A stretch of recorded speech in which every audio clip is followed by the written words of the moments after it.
There's really no one like Jon Ronson. Some of you know him from his pieces on This American Life or his podcasts. He's a journalist. I guess you could say kind of a gonzo-like journalist who shows up in these beguiling moments of weirdness and asks the big questions underneath them. And he's got this knack for connecting it all to something larger, like what it means to be publicly shamed, what it means to be a psychopath, what it means to be an extremist. Like when he snuck into Bohemian Grove, this retreat for corporate power players with Alex Jones. He got chased through Portugal by security for the Bilderberg Group. He tracked down this secret army unit that believes soldiers could kill goats just by staring at them. His latest book begins in an equally weird way. Here, let's just get to the story. This story crashed unannounced into my life while I was asleep and oblivious. I awoke one morning in the summer of 2023 to discover that while I had slept, my son Joel had been texting my wife and me a series of unnerving messages about a perilous situation he had found himself in Connecticut. Given that the whole crisis had unfolded while I was asleep and completely oblivious, I saw his final text first. "We left, was completely f***ed, all good now."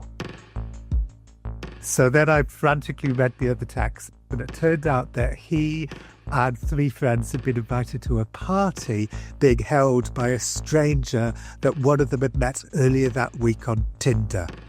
So they pounded the car and drove 3 hours from New York City and turned up at this man's house in the forests of Connecticut. But when they arrived, they found his home so bizarre, Joel did something he had never done before. He sent me the coordinates and a photograph, just in case. It was a newly built castle, ostentatious even by Gothic castle standards. Vast number of turrets and towers and gargoyles. Like Count Dracula would have thought it was a bit much. Standing on the drawbridge were a man, a woman, and a large black guard dog with a long hooked face. The man was the castle's owner, Chris Mark. The dog was called Cerberus, named after the multi-headed hound that guards the gates of Hades. The woman was blonde and much younger than Chris Mark. Nobody caught her name, so I'll call her Amber. And then, Joel said, Chris Mark sort of beckoned us inside the castle. The gates open, they cross the drawbridge and enter the grand banqueting hall to discover that there's no party. It's a trick.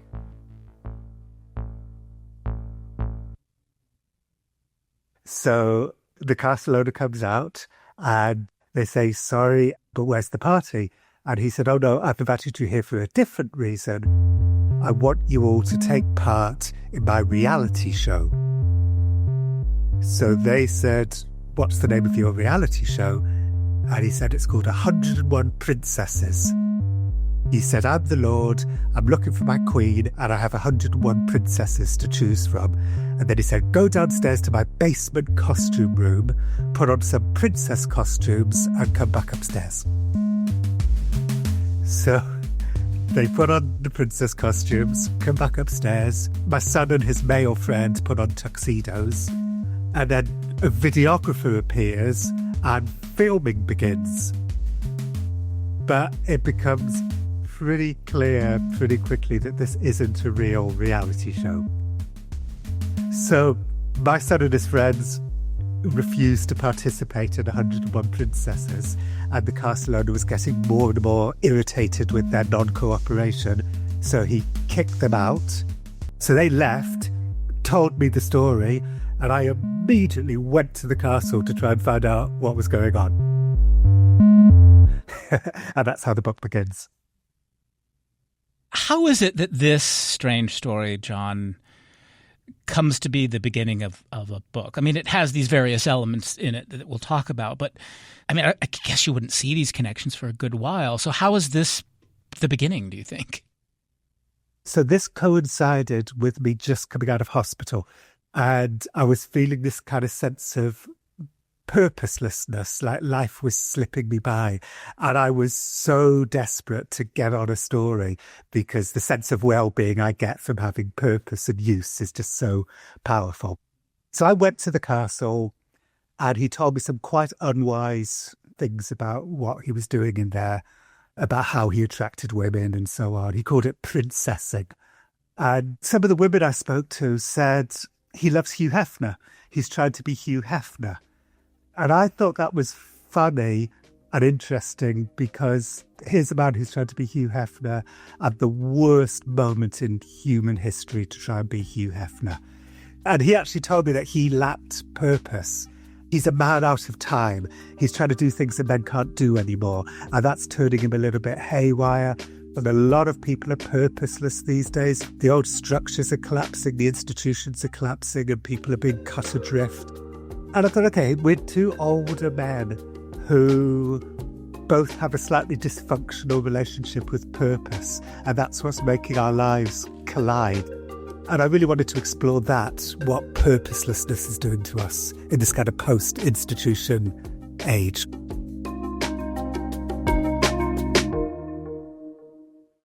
This is Radio West. I'm Doug Fabrizio. Jon Ronson's book is called The Castle, and it isn't another disquisition about the manosphere. It's kind of wider than that. It's about a generation of men who've gone missing, out of work, out of school, out of the roles that used to give them a sense of meaning.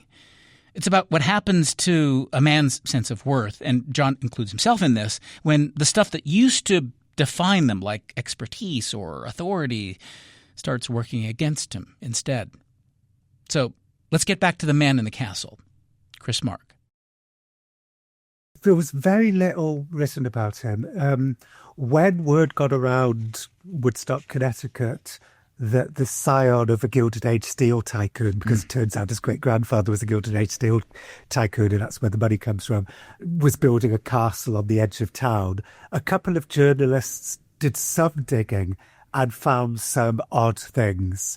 Like, for instance, in his 2010 divorce hearing, it came out that one of his pet camels had starved to death due to neglect. Yeah. And then there was talk of this odd exotic modelling agency that he briefly tried to create inside the castle, but that didn't go anywhere. And once one of the local journalists found out about it, he abandoned that plan. So it was strange. It did feel like an undiscovered story. There was I found the odd Reddit threads where people said, I went to this castle and it was very, very weird.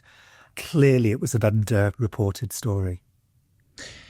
He started getting suspicious in your line of questioning as you're talking to him. What exactly did he think you were doing or interested in? Well, I don't know. Like, I knew that I had to be just as rigorous as a journalist can be. So in my initial emails to him, I said, I'm a non-fiction writer. My son was invited to your castle. I'd love to come and write about it. And then I followed it up with, I'm going to bring a tape recorder. I'm going to record the conversation. So, I gave him very fair warning. But I think that, when we were talking, I don't know, he just, he was very indiscreet at first in a way that he later clearly regretted. He started talking about how he always thought it would be fantastic if he had 6 or 8 girls living there, but the only girls that work in this kind of scenarios are drug addicts because they don't know what's going on. And he sort of chuckled ruefully at that. And then after a while, I noticed that he started to look a little worried about the things he'd said to me. And he suddenly stood up and went to a drawer in his kitchen and brought out an NDA and asked me to sign it. And I said, no. And he said, why? And I said, I've never signed an NDA in my life. So he put the NDA away, and I noticed he had a whole pile of NDAs in a drawer. So I did think, well, who else is he getting to sign them and why? Jon, where did you think this was going at this point? I mean, what was going to happen? I mean, he starts texting you, worried about what you were writing, talking about involving his team of lawyers. Like, what did you think was going to happen? Well, actually, it was worse, though. He told me he was going to get a team of lawyers onto me and a team of international investigators, and he mentioned his friend from the FBI who wanted to meet me. So these were like texts he was firing at me. As it happens, I was driving my son from upstate New York into Manhattan at the time, so Joel was reading out these texts to me, and the mood in the car was getting more and more nervous. And then Joel read out a text that said, I'm going to be sending you some of my friends that were in prison for killing somebody. Never say anything negative about the castle or these guys will get really upset. You don't want to see them angry. Carlos and Brandon are on their way to New York now. So his two murderers were called Carlos and Brandon.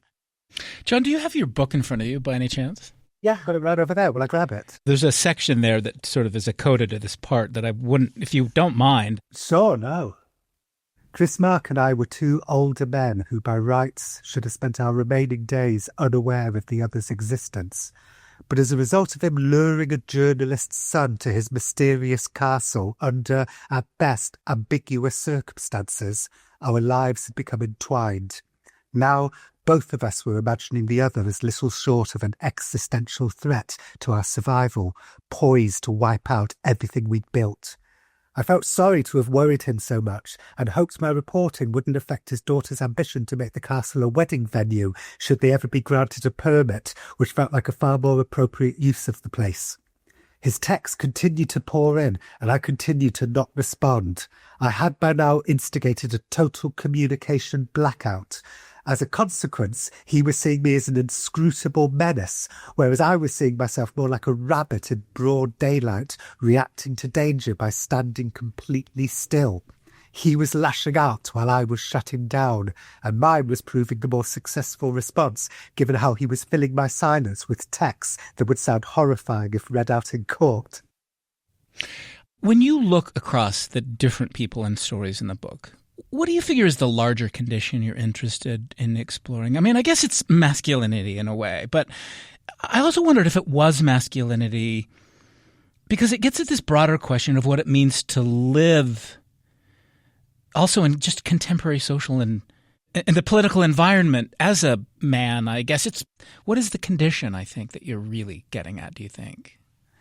I think it's this idea of how so many of the structures that everybody, and I'm focusing on men in this book, but so many of the structures that everybody used to live in were, even if they were bad ones, even if we didn't like them, even if they were corrupt institutions that would harm people, there's something odd about the fact that when you kind of drift from those old structures, it does something to you. It sends you, and the picture, the kind of mental image I have is of an astronaut cutting the cord, having the cord cut to the spaceship and then just, tumbling slowly into the blackness of space. I think a lot of people are tumbling into the blackness of space right now. And it's to do with the fact that all the society's rules have changed. And they've changed for everybody, I think, in terms of work. So there's that. But then there's also, I think, the maleness side of it, which is a lot of men are feeling sort of tossed around in a sea of conflicting ideologies about what being a man actually means. And so I go there in the book as well and tell funny stories about when men being vulnerable goes wrong and how men are portrayed in TV ads and so on. So I guess it's the two things are working concurrently to make men feel just like they don't know who they are anymore. They don't know what they're doing. And what is that lack of purpose doing to them and to their loved ones and to society? Jon Ronson. We're talking about his new book. It's called The Castle, Adventures in a World of Unraveling Men. We'll take a break. Come back in a moment. You're listening to Radio West.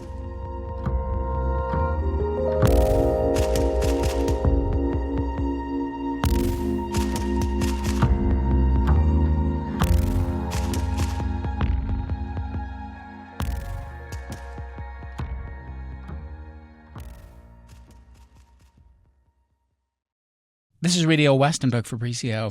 The writer Jon Ronson is with us today. His new book started with this cryptic text from his son. He and a friend had been lured into an actual castle in Connecticut where a man had them playing dress up in this really weird role-playing ritual. So that's how it started. And it sent Ronson down this rabbit hole into a world of men who seem to be becoming unglued. Men who are chasing purpose and control in a world that feels like it's shifting under them. The book is called, of course, The Castle. One of the things you say in the book is that men are resourceful, and that men have these ways of, this is how you put it, dreaming up these positive new ways to thrive in this new world. And one of these, of course, is YouTube videos. And that gets us to Greg Chisholm. To tell us where Greg Chisholm fits. So Greg, I guess with Greg, you're interested in what happens to this really ordinary person and his identity that starts becoming shaped by the attention of the internet, I suppose. Yeah, the algorithms and also the viewers. Right. Greg's story is a stunning story.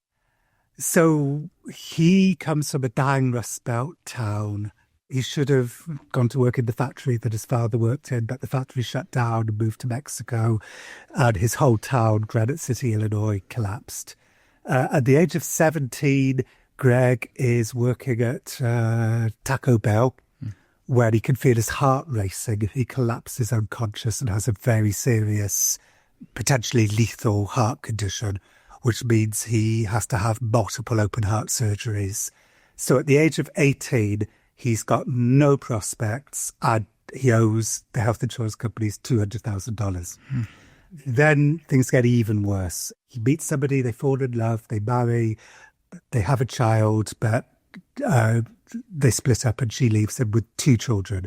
So he's a single father of 2 children, owing all of this money and with no prospects.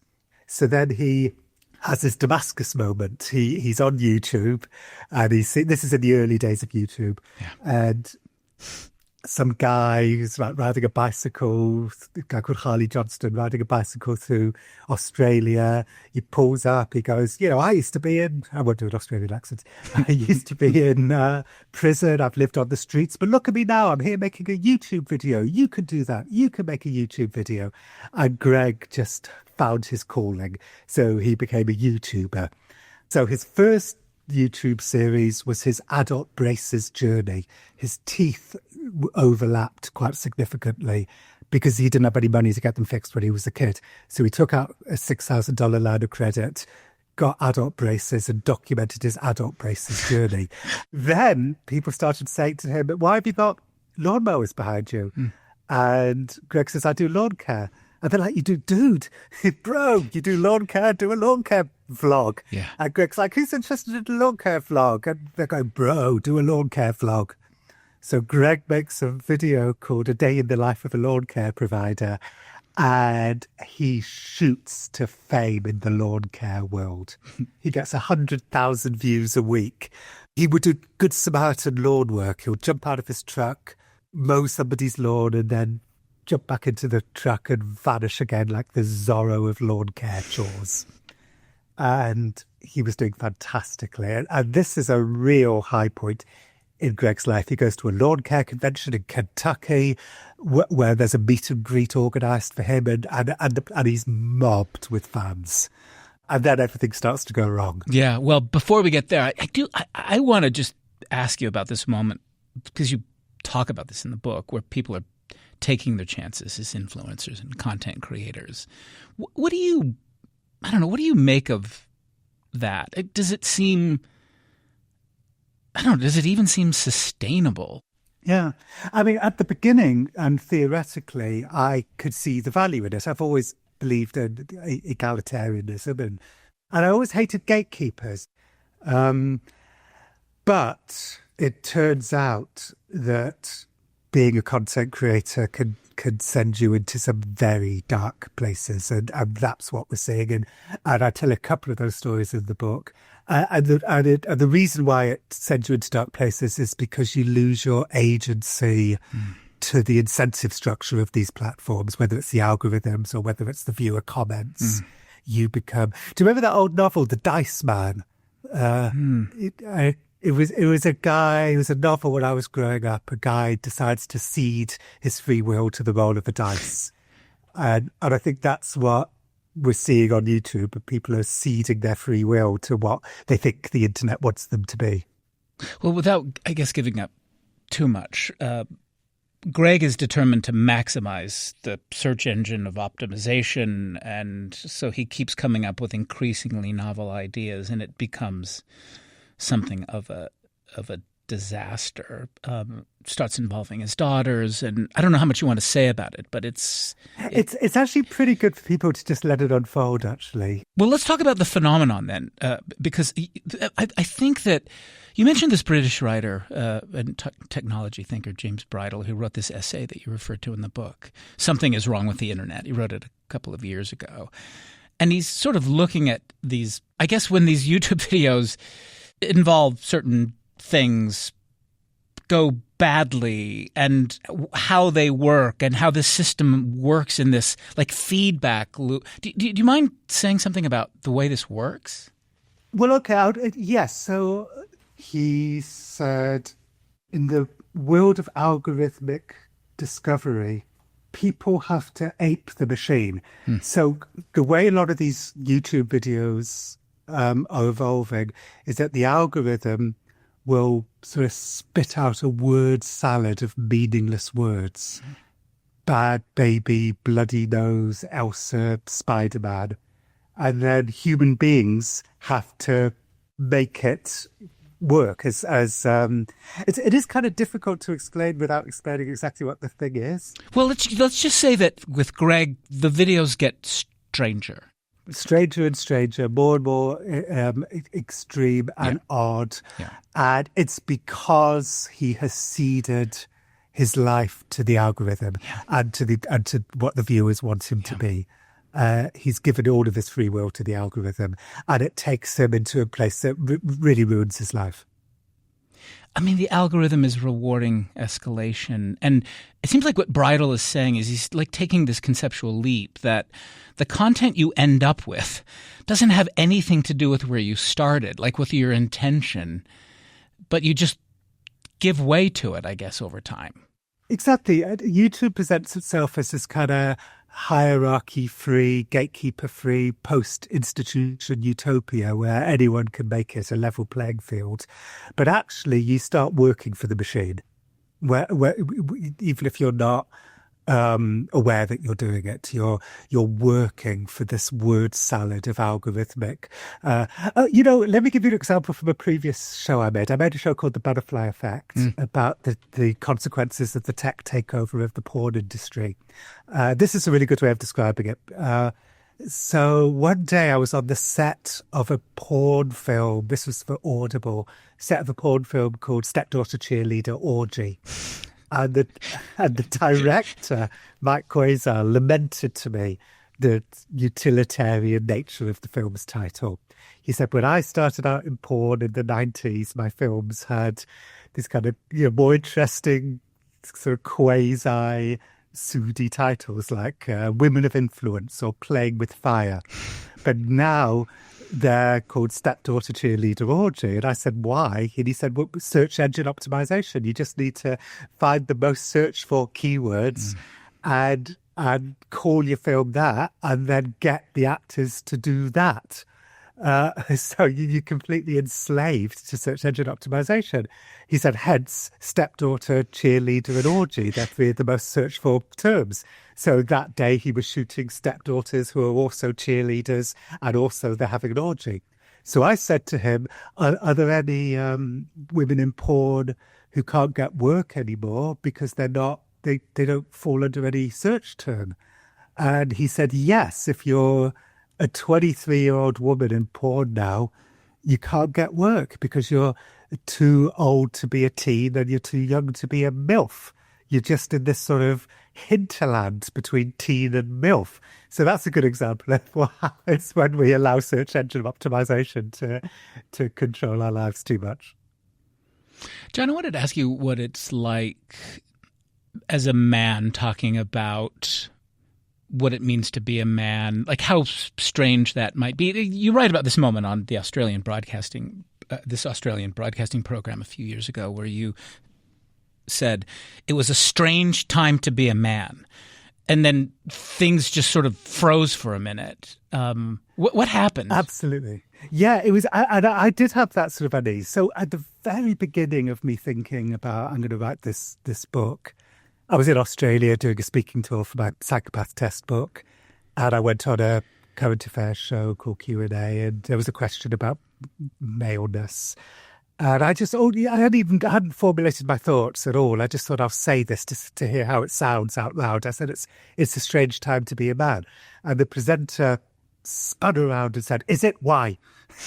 And it was like by far the testiest moment in the show. So I quickly blurted something out about working class men in Rust Belt towns. Everybody relaxed. But it did make me realise that there's a huge pitfall here to writing a kind of book like this. I was being interviewed by Charlie Warzel at The Atlantic the other day, and he said to me, what do you say to somebody who's walking down the book aisle and sees your book and thinks, oh, another book, a book about masculinity. I don't want to read that. And I said, yeah, I would be that person. I have no interest in reading a kind of polemic about masculinity. But this book is just a million miles from that, both in terms of how it reads and what it's about. It's a kind of propulsive, page-turning, gripping mystery story, which I think takes you to these new and interesting things to think about, which are the things we've been talking about on the show. But yeah, I remember I met Richard Reeves, who wrote Of Boys and Men, and he warned me. He said, people get the wrong idea. He said that, he'd had to dispel the myth that he was a kind of manosphere wolf in academics' clothing, that anybody who talks about men has somehow got some weird agenda. Are you feeling bummed out that people are talking about the manosphere so much these days? I guess I'm a little bit sort of reluctantly at peace with it. It's thinking, oh God, if people are going to do that, then I might as well just go with it and not, get annoyed. But I do think my first thought when I decided to write this book was, whenever I start a big project, I always think, what's the worst version of this story? Because then you know what to try and avoid. Yeah. And I thought, well, the worst version of this story is the manosphere and incels, these sort of fringy. In the same way, in my book, So You've Been Publicly Shamed, about people being caught up in shaming campaigns online, I wasn't writing about Rupert Murdoch. I was writing about some random person with 100 Twitter followers. That's an ordinary person whose life gets pulled into these currents, that they have nothing to do with. And I wanted to do the same thing here. I wanted it to be about ordinary men. And if I don't do the manosphere, and if I don't do incels, it forces me to go to more interesting places. You do write about this person, Dan Bilzerian. People may know who he is. He sort of, I guess he finds his identity in this super hyper masculine spectacle. You don't spend a lot of time with him, but I did want to ask, I mean, it seems like what you're interested in is what happens when, I don't know, I guess masculinity becomes something that has to be performed so publicly, wealth and sex and danger and stuff like that. Is that what interested you about him? Yes. I realised that a lot of the men in this book were living fake lives.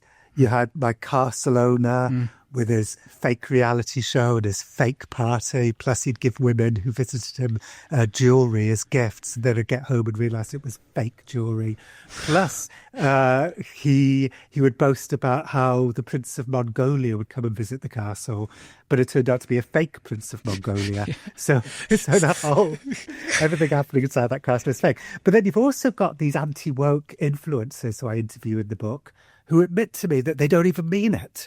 They don't even mean it. There's just they make money when they book the most extreme people out there, and they don't make money when they book people like me. But if you're completely, if you say the most horrific things you can think of, if you're all id, you pull off your face and let your id run wild, everyone watches. So, you've got all of these men who are building their houses on sand. And Dan Bilzerian was really interesting to me because he would go on Joe Rogan and boast about all the sex he has and how he once won $54 million in a poker game and so on. These kind of big brags. It turns out he's he may well have made money in poker, but he's also a trust fund kid. Yeah.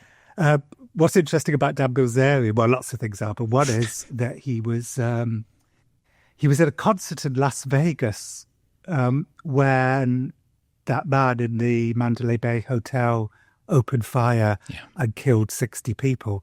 So Dan Bilzerian is suddenly in the midst of a real-life mass shooting where no amount of braggadocio or fakery would work. This was real life. And he clearly realized that this was a chance for him to prove that he wasn't fake. He was a man in full. And so what did he do? He went into the crime scene. There's a dead body lying underneath a sheet. And he and this friend of his pick up this dead body. And the police officer's like, whoa, recognized him. Mr. Bilzerian, sir, what are you doing? And he said, we've got to get this guy to the hospital. So Dan Bilzerian was so intent on proving that he was real. He was prepared to disturb a crime scene, disturb a corpse, and put himself in danger to try and take a dead body for treatment in a hospital. You say that you think the appeal of guys like Bilzerian is, and this is how you put it in the book, is a reaction to initiatives in the 2010s that had been intended to guide boys toward healthier places, but instead had proved too draconian or disparaging. And it gets us to the story you write about the school in Australia.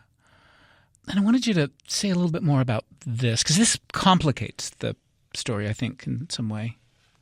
Yeah, a school in a working class suburb near Melbourne.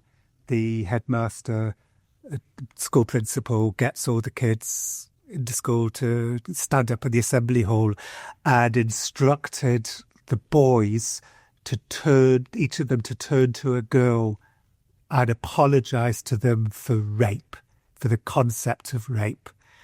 So I spoke to one of the boys and I said, did they do it? And he said, yeah. And I said, what did they say? He said, he just heard hundreds of boys muttering, sorry for rape. And I said, and he didn't do it. He refused. And it was a disaster. The girls started crying. The boys were upset. Why were we being asked to apologize for something that we hadn't done? And the girls were like, why are we being forced? Why were boys apologizing us for something that hasn't happened to us? The girls were crying. The headmaster lost all respect and status in the school. Nobody would listen to him anymore. He ended up moving to a different school. And I think that's a kind of extreme example of how a well-meaning initiative can not force boys, but could kind of, make boys sort of, make the pendulum swing in the wrong direction and boys will end up aspiring to be like Dan Bilzerian. Jon Ronson. We're talking about his new book. It's called The Castle, Adventures in a World of Unraveling Men. We'll take another break. Come back in a moment. You're listening to Radio West.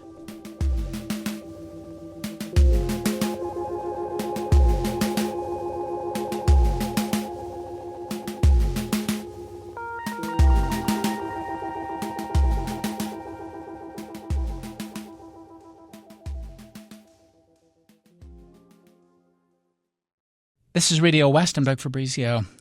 Let's get back to our conversation with the journalist and writer Jon Ronson. We're talking about his latest book. It's called The Castle, Adventures in a World of Unraveling Men. There's a part of the book when you kind of reflect on your own level of masculinity and the kind of, these sort of traits, stoicism and dominance and, risk. And you said you used a lot of them in the book. Yeah, I know. This really made me laugh. So the American Psychological Association brought out a paper a couple of years ago where they said that traditional masculinity was on the whole harmful and then listed harmful male traits. Yeah. And some of them were clearly harmful, like misogyny. But there was a few in there that I do all the time, like risk, adventure, competitiveness. Was achievement one? I think achievement might have been what it was. I don't know about you, but I think, I like to achieve things, especially if it puts me in a risky situation. And competitiveness, sure, I want to be better than every other non-fiction writer. Anyway, so I got kind of irritated by this thing. And I thought, I don't identify the slightest as masculine. So if this is annoying me, how much must it be annoying, more masculine men? But then I realized I'm pulling myself out of my sick bed days after having major surgery to like get myself into a car and drive to a castle. So my hard-won realization was, you know what? Like, I think they were onto something. Their choice of words could have been an awful lot better, but I think they were onto something. There's this part of the book where you explore the vulnerable man, which you say sort of appears as a character in advertising during World War I. Say something about that. Well, I'd noticed after Me Too that suddenly my Instagram feed was awash with men's health influencers taking a leaf out of Brene Brown's book and saying that the way for men to re-anchor themselves to a society that's growing more feminized is be vulnerable, get rid of your manly masks and allow your vulnerabilities to shine through, and women love it, they appreciate it. But then all of these people would, and I've noticed it myself, and these other men would report that, you know, they would dutifully try it out. So they'd be on a date and be vulnerable, and they'd see the women recoil in disgust. And Brene Brown herself says the same thing. She says, we beg men to open up and be vulnerable, but when they try it, we recoil in horror. So I got really interested in that and the idea of all these like differing ideologies about how a man should survive in this new world. You mentioned it was a couple of years ago when this national research group, this Hollywood market research firm, they asked, it was like 700 young men and boys these questions, like what is it that they would want to see in a superhero, but then what would they want to see in themselves? Like they seemed like really interesting kinds of questions. What did you learn about that? I thought that was really interesting. I thought it was interesting. So basically, they asked boys and girls to list the positive male for boys and female for girls role models, their favourite positive role models in movies and TV shows. And the girls were like, the woman from Legally Blonde, the woman from Black Widow, Wonder Woman. Yeah, but also some sort of real women in real world situations, like some cop shows and so on. Meredith Grey and Grey's Anatomy and... Right. Yeah. Whereas the boys' list was all superheroes. It was just superheroes. And SpongeBob, but I think SpongeBob is a kind of superhero. But the point of the report was that Hollywood is not giving young boys positive role models of men in just sort of real world, navigating real world situations. I guess the takeaway I got from that story also is that basically men are looking elsewhere for cues for being masculine. And it seems like the internet. Yeah, exactly. And that's kind of what you're getting at. I mean, it seems like where you landed in some way was that these men are moving through, this is how you put it in the book, their lives in a very different way. And you say they're like separatists, that they're creating these worlds where they don't have to interact with anyone outside of being on their absolute own terms, their own world they build, I guess. Yeah, yes. And obviously one example of that is my castle owner. But a more personal to me example of that is I've had a very painful chapter in the book about an old friend of mine called Graham Linehan, who is a brilliant comedy writer. He was a showrunner on a show called Father Ted, which was a hugely influential, beloved show, and a show called The IT Crowd. Anyway, he which was also very beloved. And he got involved in the gender critical movement and lost himself in it so much, doubled down and doubled down and doubled down, and just became, is to this day, unbelievably disinhibited. He will act however he wants. It's like I say in the book, it's like he's ripped off his face and just allowed his id to run wild.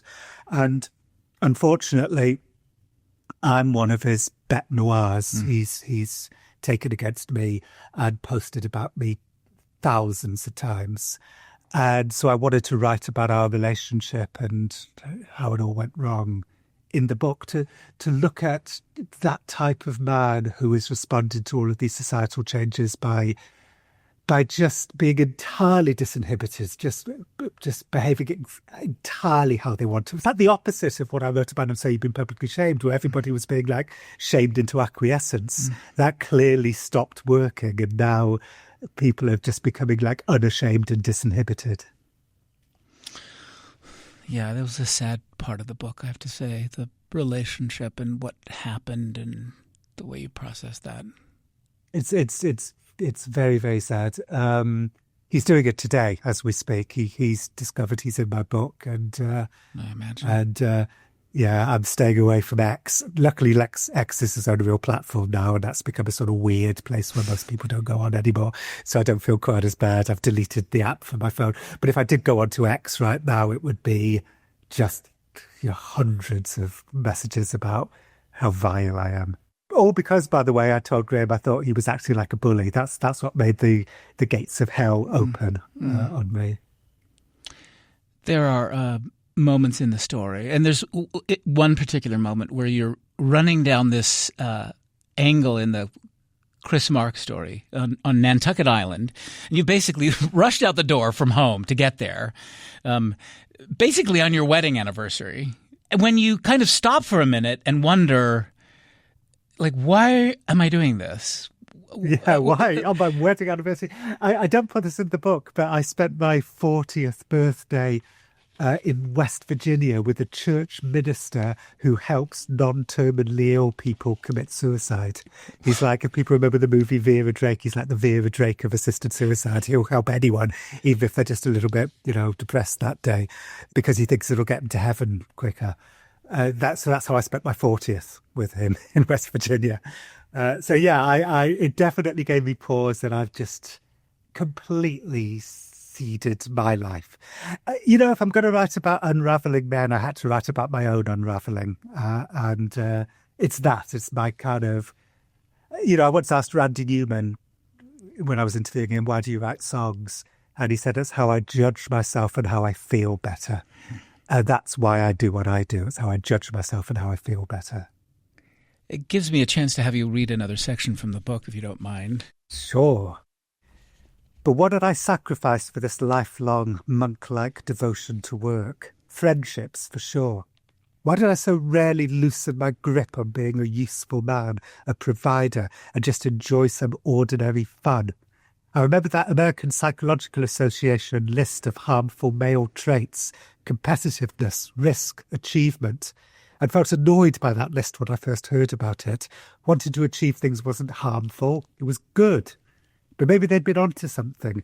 I was, after all, standing alone on a beach road in Nantucket, staring into a probably empty mansion on my wedding anniversary, all because I couldn't bear having no purpose in my life.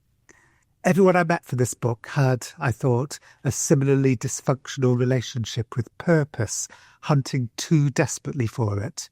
And now there was a generation of men unanchored from society and going it alone as content creators, culture war influencers, amateur sleuths. There was even a dark part of me that felt happy, even relieved, that Joel hadn't turned around when he got to the castle gates that night. The very tangible danger he'd been put into had, after all, given me something to do. One of the things you mentioned at the end of the book that I wanted to ask you about is you kind of go further than saying just online masculinity has become, radicalized or whatever, but that you kind of make the connection, as I see it, between that and what I guess is kind of the exercise of state power, like with Donald Trump and ICE and the crackdown of the immigration movement. And you write about how the politicization of this broken kind of masculinity now felt like government policy. And I found that really interesting. What are you getting at there? Yeah, well, so as I mentioned briefly, the castle owner I discovered was being investigated for some serious crimes by the Department of Homeland Security, but hasn't been arrested and may never be arrested. Yeah. Apparently he's out of the country right now. But I was looking into the possibility that maybe the investigation into him had died down because of something that had changed within the Department of Homeland Security, which is that, so I think a lot of people don't know the difference between these different bodies within the department. So Homeland Security Investigations is this really serious, well-trained group of like earnest investigators who are investigating sex trafficking and drug smuggling and money laundering, and child pornography, cross-border crime. And all over America, those investigators were being pulled off their cases to assist ICE in rounding up 3,000 undocumented immigrants a day. So when you look at the footage in places like Minneapolis, it's not only ICE who are rounding up these, gardeners and construction workers. It's these serious investigators, Homeland Security Investigations, and so that was, and obviously they hate it. They want to be out doing the stuff that they do. As one of them said to me, it's like pulling a homicide detective off a murder case to give parking violations. And who are these people, these ICE officers, who these serious investigators are being compelled to drop everything to assist? Well, ICE recruitment has gone from 21 to 18. They're advertising at UFC games and so on.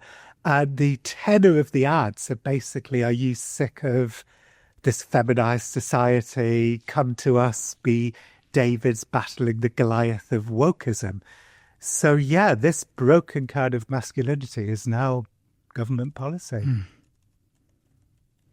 Let me ask you finally, it's kind of a obvious question. Where do you think this is headed? I mean, have you, in working through this book and the stories in the book, have you detected a trajectory in any way? Yeah, and you know what? I think I'm going to put this in the paperback. So I mentioned the UFC just now because that's where ICE, did some of their recruitments. I don't put this in the book, and it's not been published yet. But I went to the cage fight at the White House. Wow. On the South. Yeah. Oh God, what a wild week. My American publisher insisted I did it. I was so exhausted. I'd just finished the book, and he said, "No, you've got to do it." And I said, well, I'm only going to do it if I get access to the South Lawn, thinking this is the perfect crime. I'll never get access to the South Lawn. And I got access to the South Lawn. So I ran it for GQ. But I'm so glad I did it. It was a wild week. And I want to end with a positive story that I learned that day. Now, this is anecdotal. And every time I have any kind of positive prognosis for the future, it always turns out to not be true. Things only ever seem to get worse. But here's a little positive moment. So I was chatting with a fighter, a UFC fighter called Sean O'Malley, who's a little bit of a UFC heartthrob. And he would often boast in podcast interviews about his open marriage. Now, it was a one-sided open marriage. He was allowed to have sex with other women, but his wife, Dania, wasn't allowed to have sex with other men. And the way he would explain it on podcasts was, it's status. He said, Andrew Tate puts it well, I have status, it's status. So I said to him, you have an open marriage, surely that doesn't work. And he said, well, it worked until it didn't. And he revealed to me that his wife has put her foot down and he's no longer allowed to have sex with other women. It's no longer an open marriage. And he looked so baffled by this change in his fortunes. And it did make me wonder whether... And in fact, I noticed a couple of other things that week where I noticed men being... It sort of snapped back into place a little bit. Like, you can't just be this maverick who just whatever they like and it's my way or the highway. And it just made me wonder whether the failure of Sean O'Malley's open marriage might be an indication that the pendulum is swinging back again a little bit and we're reaching some middle ground equanimity. Jon Ronson, thank you very much. Doug, that was a total pleasure. Thank you. Jon Ronson. His book is The Castle, Adventures in a World of Unraveling Men. Radio West is a production of KUER. You can subscribe to the show wherever you get your podcasts. We're on Instagram at RadioWest. We're on YouTube at KUER 90.1.